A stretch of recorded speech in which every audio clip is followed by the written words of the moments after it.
Та сайн байцгаана уу? Энэ өдрийн мэнд хүрье. Өнөөдөр тавих миний хэлтгэл сургалтын үйл ажиллагаанд мултимедиа програм хангамжийг ашиглах нь гэсэн сэдвтэй хэлтгэл тавина. Хураангуй. Багш сурвалжчдын хамтын ажиллагаагаар мэдээлэл харилцааны технологи мултимедиа програм хангамжийг сургалтанд хэрэглэж сурвалжчдын ухаалаг хэрэглийг бий болгоход тэдний хэрэгцээг хангасан сургалтын үйл ажиллагаа болох юм. Сургалтын зөв хөтөлбөрийг хэрэгжүүлэх боловсролын чанарыг ахиулахад мэдээлэл харилцаа технологи оновчтой ашиглах нь багш бидний хийж хэрэгжүүлэх арга зүйн технологийн нэг шийдэл юм. Иймээс бид сургалтын үйл ажиллагаанд мултимедиа програм хангамжийг ашиглахыг зорилоо. Үйл ажиллагаа мултимедиа концепц. Онол өнөөгийн сургалт. Сурвалжын үйл ажиллагааны онолын зарчимд эдгээр онол байт юм байна. Тэгээд коннектив ба консерватизмын онол байдаг. За энэ онолыг П.Ж. Vygotsky гол төлөөлөгч нөө. За тэгээд үүнд хүн идэвхтэй үйл ажиллагаагаар мэдээллийн бүтээн гаднаас шинээр авах мэдээллийн өмнөх мэдлэг дээр нь тулгуурлан боловсруулж улмаар өмнөх мэдлэгийн шинэ бүцэд орно. Өмнөх төсөөллийг судлах, концепц өөрчлөлтийг судалгааны гол чиглэл байсан. Бидний энэ судлах гол зүйл энэ байлаа. Хүн ямар учраас зарим зүйлийг мартахгүй, зарим зүйлийг мартдаг байдаг вэ гэж. Олж авсан мэдээллийг богино санах санамжинд хадгалахад урт хугацааны санамжаас мэдээлэл татаж аваад түүнийг боловсруулаад шинжилсэн мэдээлэл хадгалдаг байна. Шинэ мэдлэг бүтээхээр мэдлэгийг гадаа дотоо тавилах хэрэг нийцүүлэх вэ? Мэдээлэл боловсруулах механизмыг суралцсан ба багшлахад яаж дизайнчлах вэ? Гэдэг чухал байдаг. Багш нарын хувьд бол нэлээд анхааралтай зүйл. За өмнөх төсөөллийн үед одоо сурагчдын хувьд бол ийм төсөөл байж болно. Одоо дэлхийд 5 шиг одоо дугуй хавтган адилаа. Дэлхий бөөрийнхий гэдгийг харуулсан харин дэлхийд доор гэж хоёр хэсэгт одоо яагаад хүн зөвхөн дээд хэсэгт нь амьдардаг гэж үзсэн бэ? Дэлхий бөөрийнхий гэдгийг харуулсан хүмүүс дэлхийн аль ч хэсэгт амьдарна. Гэхдээ дээд доод хэсэгт ойлголт байдгаас хүмүүсийн толгой зөвхөн дээшээ харсан байна. Хүмүүс дэлхийн хаанч байж болно. Дэлхийд тэднийг татнаа гэсэн төсөөл байна. Концепцийн өөрчлөлт нь суралцсан ба амьдралаас олсон өмнөх төсөөл нь шинжлэх ухааны төсөөлөөр солигдох мэдээллийн бүтцийн өөрчлөлтийн явц юм. Концепцийн өөрчлөлтийг явуулах туршилтууд нь чухал үүрэгтэй.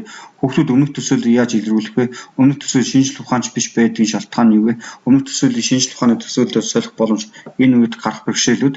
Концепцийн өөрчлөлтийг явуулахад ямар орчин хэрэгтэй вэ? Мэдээллийн гадаа тавилан нь ямар байх шаардлагатай вэ? За тэгээд хүүхдүүдийн хувьд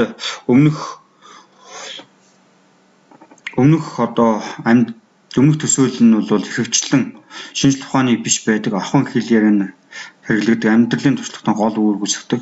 За үүнд багш нар суралцах үйл ажиллагаанд бол чухал байдаг. Түүнд орчин, багшийн ур чадвар гэх зүйлээс хамаарч сурагчдын олж авсан мэдлэг тогтдог.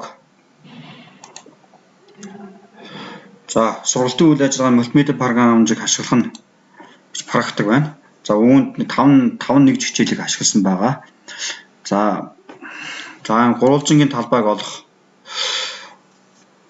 бага ангийн математикийн хичээл кино зохиомж, багш сурагчдын харилцаанд тохиолдох зарчим зөрчил тэдгээр шийдвэрлэх арга зам бага ангийн харилцааны хичээлийн кино зохиомж 2012-оос 17 онд JICA-гийн төслийн хүрээнд хийгдсэн. За үүний үр дүнд одоо контент идэвхтэй геймэн дээр мэдээллийн санд хадгалагдаж одоо тавьсан байна. За үүнийг та нар үзэж болно. За гурвалжингийн талбай болох хичээлийн гол санаа нь бол гурвалжингийн өндөр дундаж шугамыг байгуулах, гурвалжингийн тэгш үнцэгт болон хувиргах, талбайг олох, дүрм томьёог тодорхойлох, дүрм томьёогоор харьцуулж хийх тэгээд дүгнэлт гарах гэсэн эдгээр үндэд тулгуурлаж хичээл заагдсан байна. Энэхүү кинон зохиомжид бидний төдийлөн ажигладаг ач холбогдол өгдөг харилцааны буруу хандлага хүүхдүүдийг өмжилж хэрхэн сөргөөр нөлж болохыг үзүүлэхэд зорьсон байж байгаа. 12 дугаар ангийн ангид зөв олон талс гэсэн хичээлийг орсон байгаа. За зөв олон талс гэдэг хичээлийг ороход энэ Capri 3D програмыг ашигласан огтгоон гомитийн бит байгуулж 3 хэмжээст битийг судлах зориулагдсан мультимедиа технологи. Энэ програм багш болон сурагчдыг ажиглахад их хялбар. Тэгээ интернетээс татаж авч ашиглахад боломжтой тийм програм байгаа. За тэгээд тухайн хичээлийг YouTube дээр байрлуулад одоо 1142 хандаж үтсэн байна. За сурагчид хавтгын гомитийн зөв олон үнцгийг зурж тэдгээрийн оройн талын тоо үнцгийг хэмжээг олж байгаа байж сэтэлжүүлж байгаа талаар харагдаж байна. За сурагчид програм дээр ажиллах чадварыг эзэмшиж байгаа зураг харагдаж байна. Сурагчид өөрсдийн байрлуулсан биетүүдийг эргүүлж тал талаас нь харж судалж байна. За мультимедиа програмжийг ашиглаагүй 12-ын Б ангид бол ажлын хуудсын гүйцэтгэлийг харж байгаа 32 сурагчаас 8 сурагч буюу 25% нь бол чанарын хийсэн байна. Харин мультимедиа програмжийг ашиглаж 12А'д орсон 28 сурагчаас 20 хүүхэд 80%-аас дээш гүйцэтгэлийг ажлын хуудаснаар хийсэн 72%-тай байгаа. Энэ мультимедиа програмжийг ашигласан их сайн талтайг харж болно. Тэгээ хүүхдүүдийн хийсэн ажлын хуудас харагдаж байна. За орчлын ертөнцийн бүтэц хичээл ба. За энэ орчлын ертөнцийн бүтэц хичээлийг энэ Stable Room гэдэг програмыг ашиглаж хэрэглэсэн. За газар зүйн физик одоо орны хичээл дээр одоо шинийн цагаар оддыг ажиглах нь боломж таарав. Энэ програм ашигласнаар ангид одод гаригийг судлах боломжтой. Тэгээ нар сарны гэртэлтийг цаг хугацааг нөөцлөх байдлаар судалж болно. За ингэж ашигласнаар бол хүүхдүүд бол сонирхол татаж багштайгаа ярилцах боломжийг маш сайн олгож өгдөг байгаа. За үүнд 10 ээлжид хичээл буюу нэг хичээлийг бүрэн төлөвлөж орсон байдаг. За жишээ болгож эндээс нэг өвлийн ажиглалт буюу 1-р сарын 10-ны 22 цагт ажиглаж харах тэр оддыг хийсэн байна. Жишээ нь хүн 5 одоор баримжаална тэнгэрийн оддыг ордог олно гэдэг. За ингээд хүүхдүүд даалгавраа гүйцэтгээд яваад явцад хүүхдүүд бол дийлэнх хувь нь бол хойд зүгийн оддыг харж таньдаг болсон байгаа. Энэ нь маш цаашаалтай маш сайн хичээл болсон. За газар зүйн хичээл дээр хүн амын шилжих хөдөлгөөн байна. За хүн амын шилжих хөдөлгөөнийг заах явцад статистикийн мэдээллийн нэгдсэн сан гэсэн энэ www.1212.m гэсэн сайтыг ашиглаж хичээл орсон байгаа. За энэ тухайн багшийн презентацийн сургалтын презентацийн байна. За энэ ээлжид төлөвлөлт нь байж байна. За тухайн хүүхдүүд энэ сайтыг ашиглаад тэндээс мэдээллийг аваад тэгээд шилжих хөдөлгөөний бодлогуудыг бодож байгаа талаар эндээс харагдаж байна. Ингэснээр хүүхдүүд орчин үеийн мэдээлэлтэй шууд хандаж чадж байгаа. Ингэснээр ирээдүйд хүүхд орчин үеийн мэдээллээр хангаад тэр мэдээллийг боловсруулад явах тэр боломж нь бүрдэх талаас энэ хичээл орсон байнамаа. За эцэст нь дүгнж хэлэхэд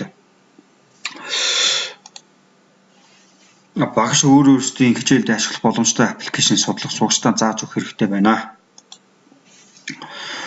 Амьдралаас олсон өмнөх төсөөллийн шинжлэх ухааны төсөөл болгоход мультимедиа програмжийг ашиглан сургалтын үйл ажиллагаах нь үр дүнтэй байсан.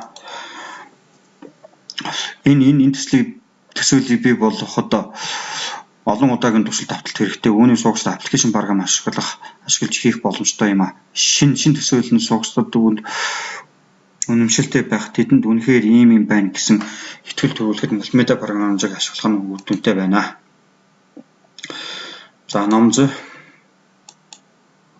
анхаарал тавьсанд баярлалаа.